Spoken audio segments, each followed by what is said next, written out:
Hey there, it's me again, Michelle, and welcome back to the Canadian History, a Chronology channel. Today's episode, number 39, continues along our road towards Confederation. This episode is part 3, the last episode of this mini-series. Now, as usual, before starting, let's take a quick moment to review what we saw in the last episode.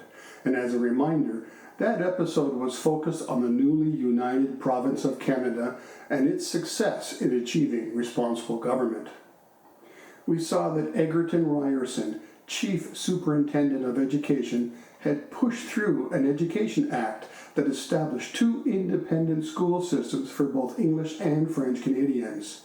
That Louis Hippolyte Lafontaine and Robert Baldwin won the Assembly in the 1848 election and formed the government on March 10, 1848. And that in January 1849, Lord Elgin delivered the speech from the throne in both languages, a key moment in Canadian history. We then saw that the Montreal riots of 1849 achieved nothing other than the burning of the Parliament building and the movement of the capital city of the province of Canada to Toronto. We also saw that the capital city moved several times before Ottawa became official in 1866. And finally, that the province of Canada was not the first to achieve responsible government, but Nova Scotia was. Okay, now that the summary is out of the way, let's continue with this video and look into the birth of British Columbia. At the time, British Columbia was a hybrid of fur trade and a crown colony and was created largely as a result of American encroachment. In the 1840s, at the forefront was James Douglas. Douglas served 2 empires, the Hudson's Bay Company and Great Britain. He would become governor of both Vancouver Island and mainland British Columbia, but I'll get to that later. Now, similar to Champlain for New France and Simcoe for Upper Canada, Douglas is considered as the father of British Columbia. Back when the border between Canada and the USA was established, it was set at the 49th parallel up to the foothills of the Rockies. From there, the mountains and the coast were under joint occupation by the Hudson's Bay Company and the United States. If the border were to be extended along the 49th parallel, it would cut the southern end of Vancouver Island off. The Hudson's Bay Company governor, George Simpson, decided to make the first move.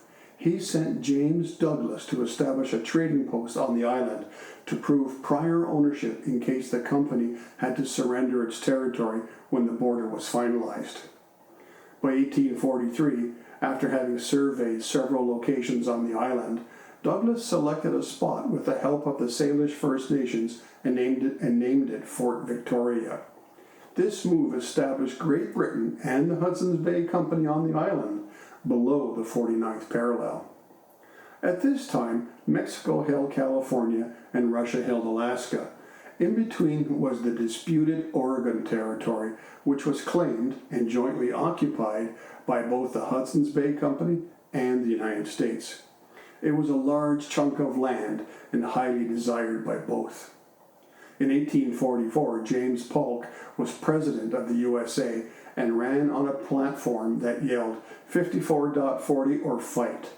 54.40 being 54 degrees and 40 minutes of latitude of the Russian territory.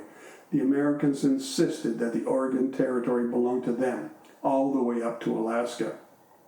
This claim would have given the United States the entire Pacific coast, including much of the interior of British Columbia, and would also have cut Canada off from the coast.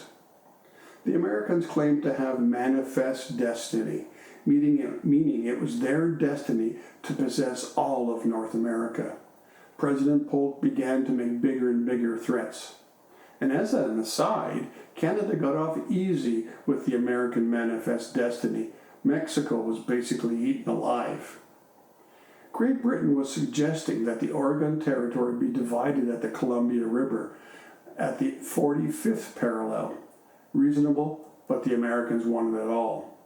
The Oregon Treaty of 1846 reached a hasty compromise where both sides agreed to just simply extend the 49th parallel across the Rockies.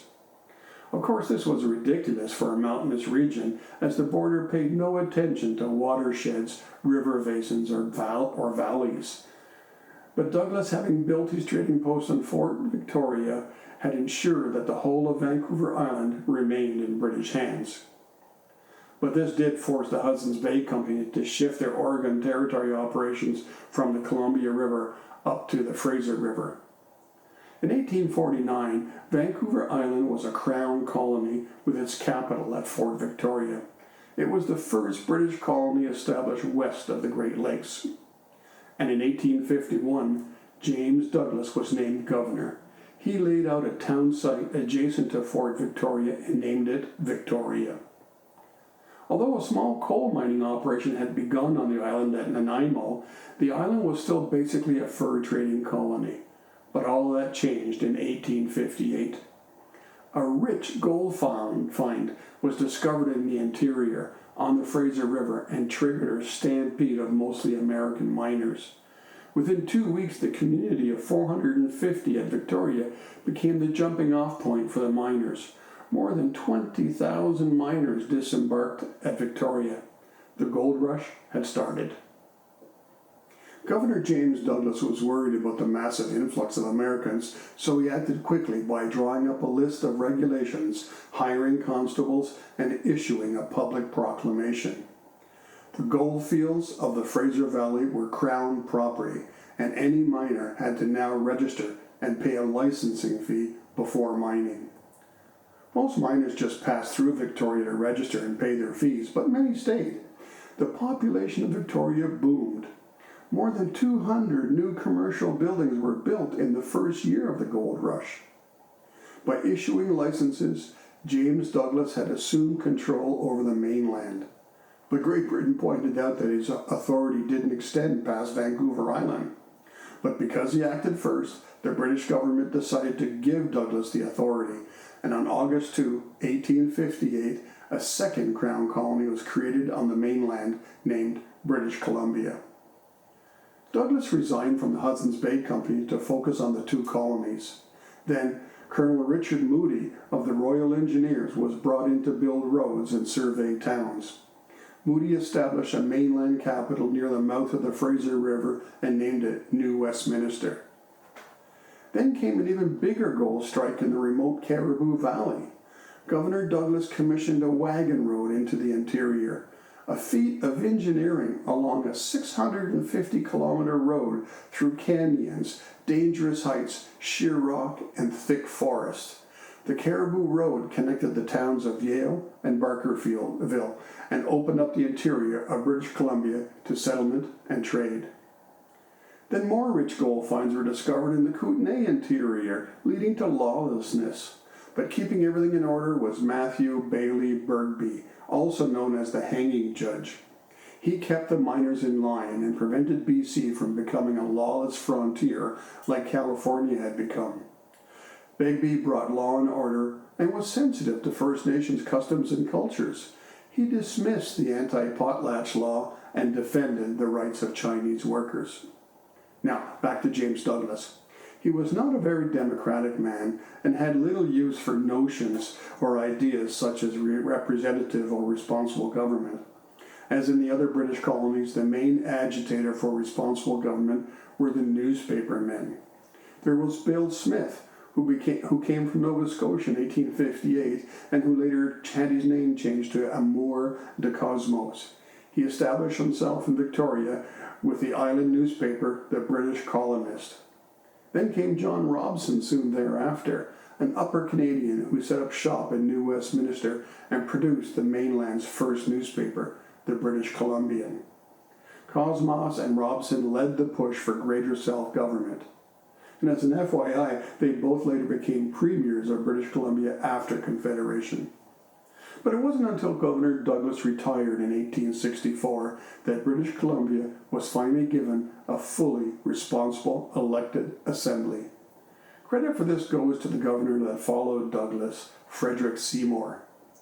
Seymour dissolved the Council of Cronies under Douglas and installed duly elected members. Then in 1866, the two colonies, Vancouver Island and British Columbia, were forced into becoming one colony under the name of British Columbia, and the original capital of New Westminster was moved to the island, to Victoria.